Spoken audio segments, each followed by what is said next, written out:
చూడండి ఫ్రెండ్స్, నేనైతే అసలుకి ఆకారం లేదు కదా, ఈరోజైతే ఒక షేప్ వచ్చింది బాక్స్ లాగా.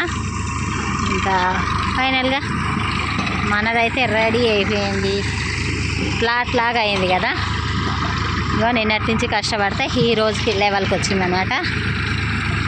ఇంతవరకు మేము చేపిస్తే ఇంత ఖర్చు వచ్చింది ఏంటి అనేది మీరేమన్నా గెస్ చేసి కామెంట్ చేయాలనుకుంటే కామెంట్ చేయండి, ఓకేనా.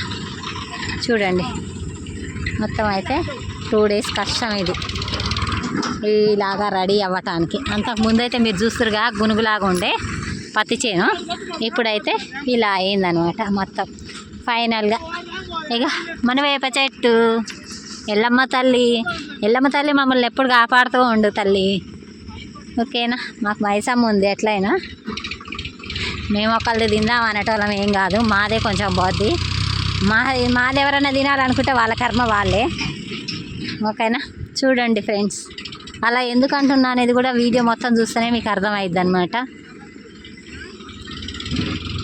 ఒకళ్ళ సొమ్ము మనం ఎప్పుడైనా ఉచితార్థంగా తినాలంటే అంతకు డబల్ పోతుంటుంది. మనది మనకు ఉంటే చాలు, ఎదుటి వాళ్ళది వచ్చి మనకేం మొదలు కాదు. కానీ ఇప్పుడున్న జనరేషన్లో అట్లా ఎవరు లేరు, ఎవరి స్వార్థం వాళ్ళే ఒకళ్ళ సొమ్ము కోసం బతుకుతారు అనమాట జనాలందరూ.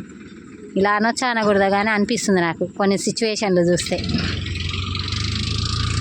చూడండి ఫ్రెండ్స్, జనాలు అట్లా తయారయ్యారనమాట, ఓకేనా. ఫైనల్గా మన పొలం అయితే రెడీ అయిపోయింది. అక్కడనైతే నారు వీస్తురు, రేపు నాటేస్తారంట. ఇవాళ నీళ్ళు వేసి ఇవాళ రేపు నీళ్ళు వేస్తారేమో, ఎల్లుండి నాటేస్తుండొచ్చు.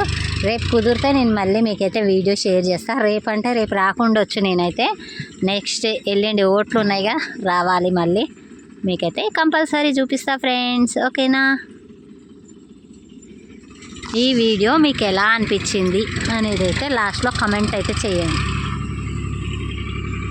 ఫైనల్గా ఇలా చేసినాము, ఇది ఎంత ఉంటుంది ప్లేసు మేము చేపించింది అనేది మీరు గెస్ చేసి కామెంట్ చేయండి, ఓకేనా.